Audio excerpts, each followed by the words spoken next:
Warning, warning.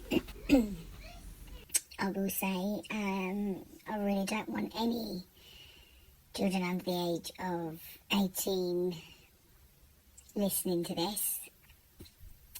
This is a sensitive one, and I'm going to touch on the subject that I brought up earlier in my video about the trip home from the hospital. It's going to be long.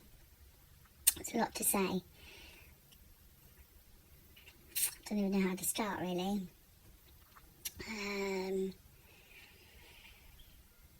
I don't want to be too much, but then I want people to understand what I have in my head as a child that was abused. I don't want to make it difficult, but we need, someone needs to stand up and say it from the abused child point of view, and I went through a bloody lot, not just a little. So, let's start. This wasn't the first time he touched me. This was probably a couple of months in. I can't remember every single day, but the bits I do remember are the worst. And I remember from the court at the Old Bailey, they said that my case was very, very severe.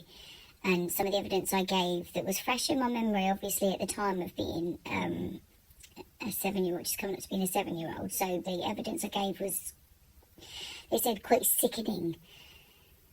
So I won't be too gross. I won't go into disgusting details, but I will go very, very close, because it needs to, like, you need to understand what you do as an adult can affect your child so dramatically as an adult. So I am kind of stalling.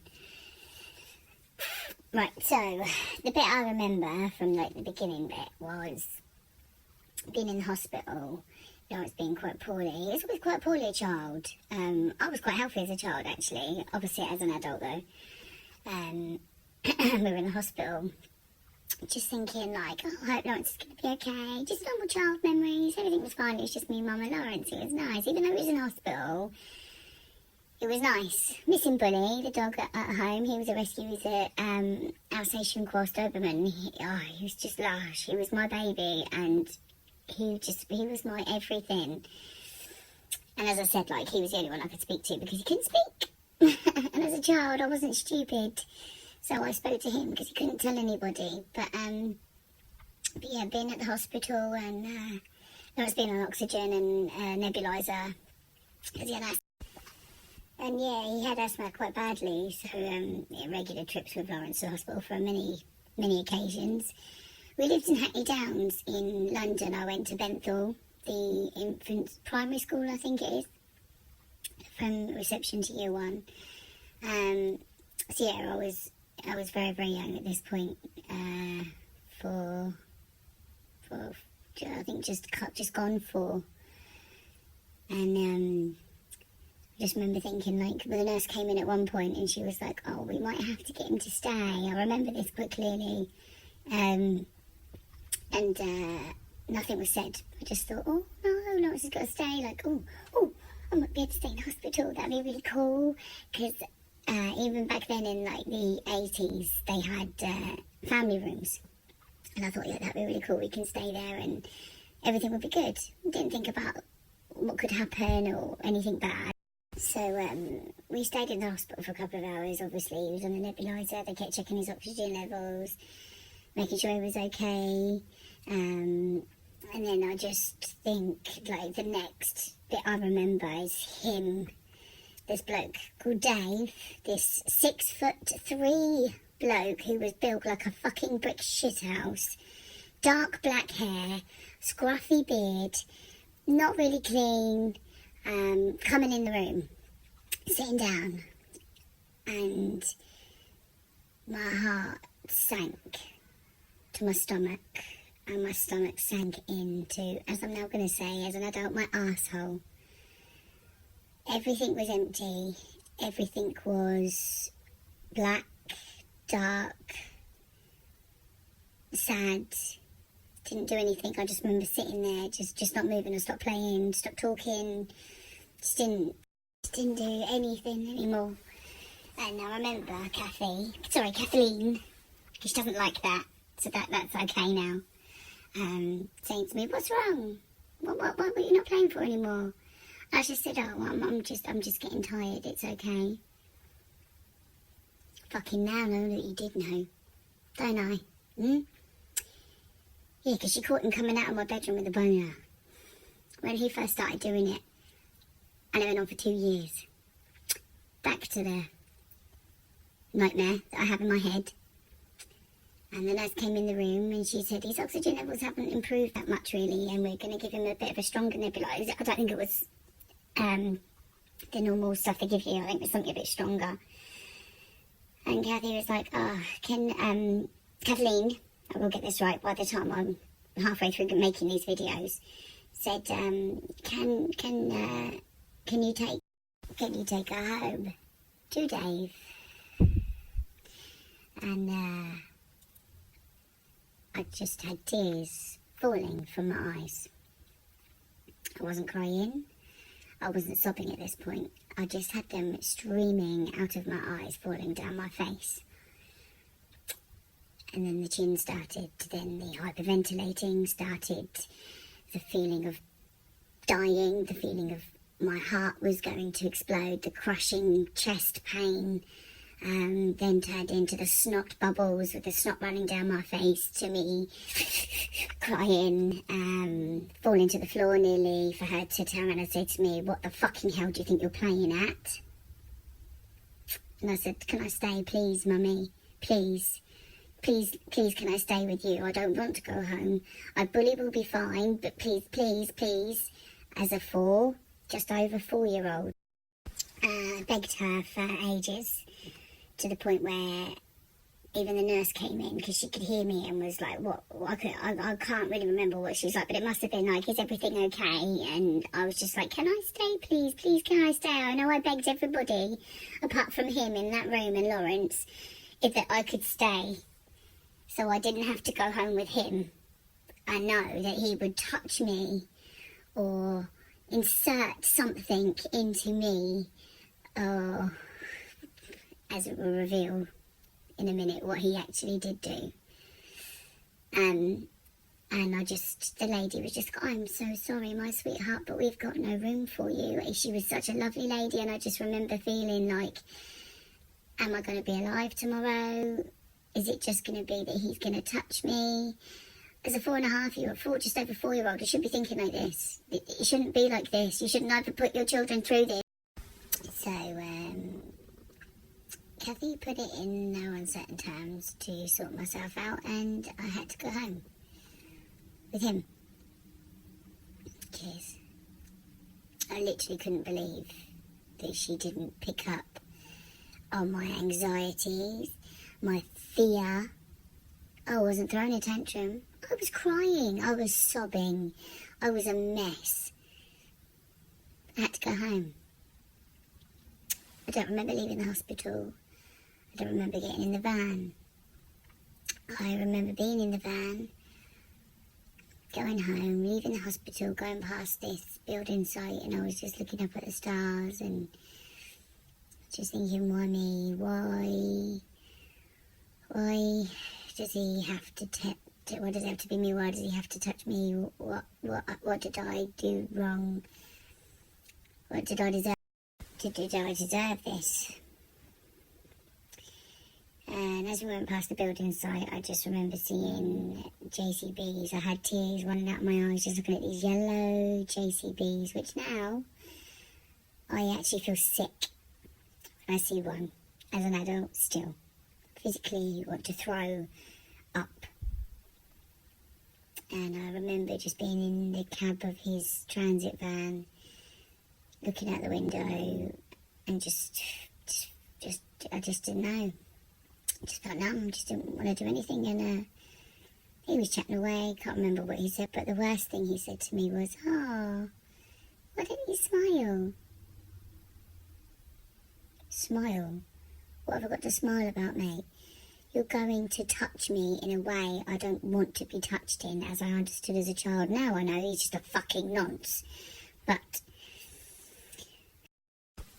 And then the next bit I remember was just being in the flat in Hackney on the 11th story of the 22-story building that they blew up on Top Gear when they put a ute on top of it. That was the block I lived in. And we were in the front room and we didn't have carpet on the floor. We had orange tiles, council tiles.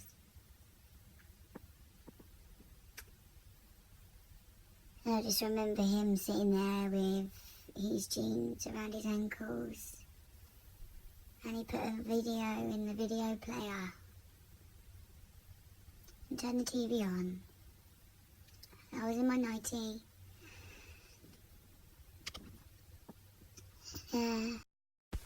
And when the screen came on, obviously it was just a video. The normal writing, I didn't understand. It was just letters and numbers and stuff. But he said to me, come a bit closer. So I kind of shuffled over a little bit. And I remember just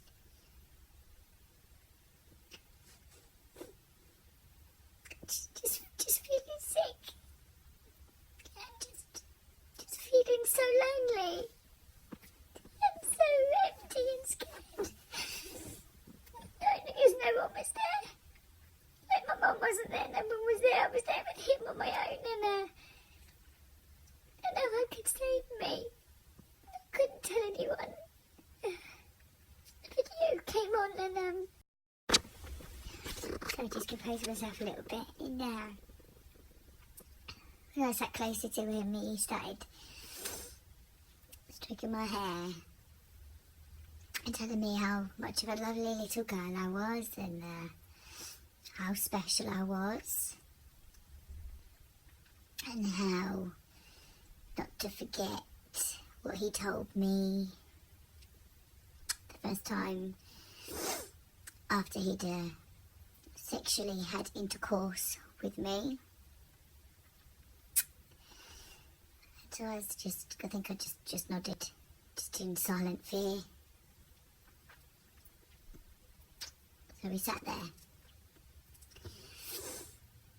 He'd paused the video by now. And there was a picture of a horse on the screen. Got fear of horses, and my mum never understood why. And he got up. And he just said, you just sit there for a minute. And I thought, okay, when's it going to happen?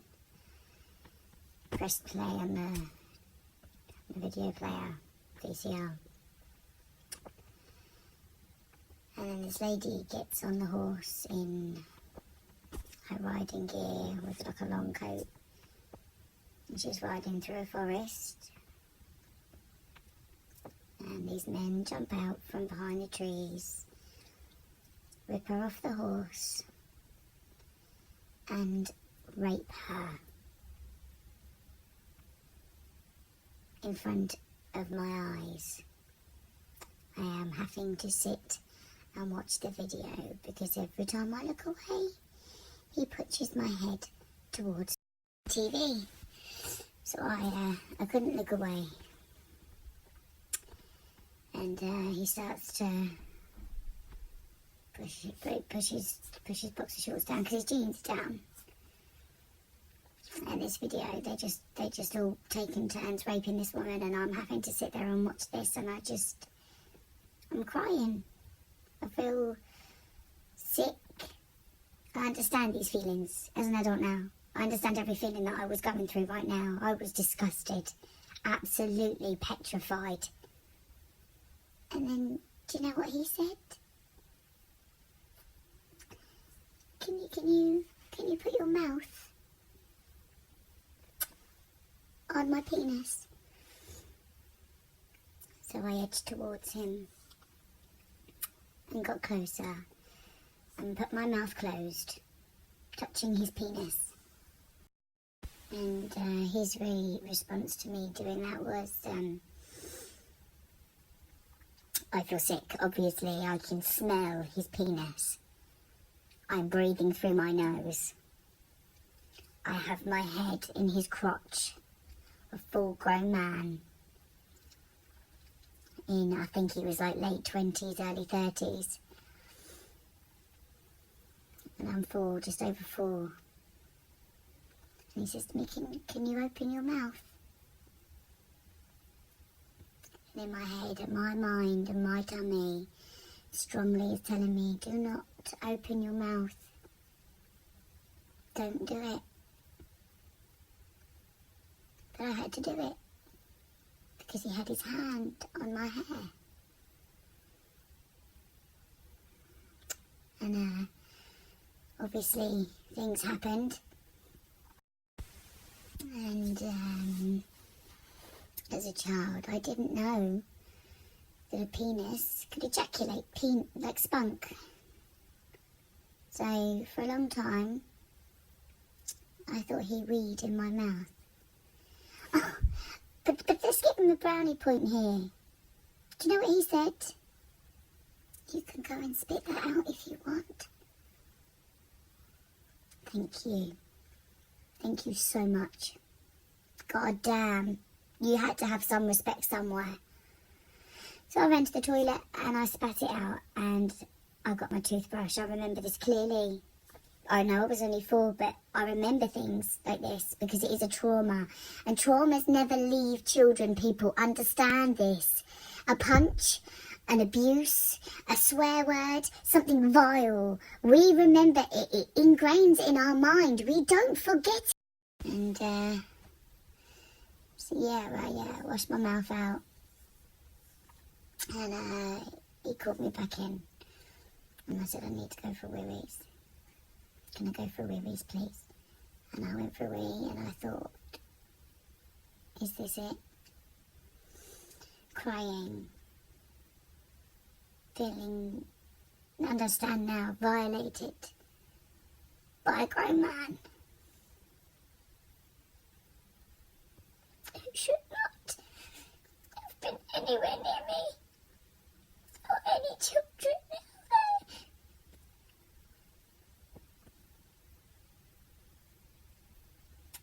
But that was it. That night. That was it.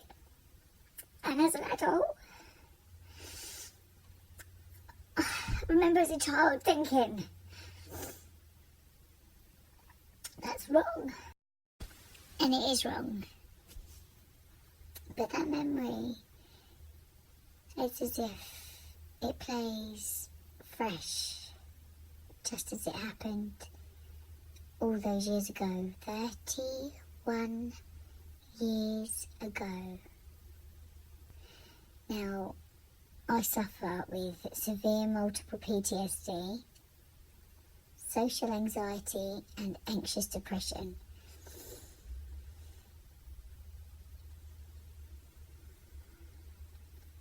This is not on, people. I'm not physically scarred, I am mentally scarred.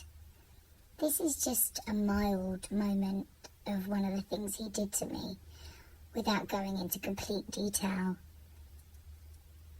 Because as an adult, obviously I've experienced a rough blowjob. It wasn't any different.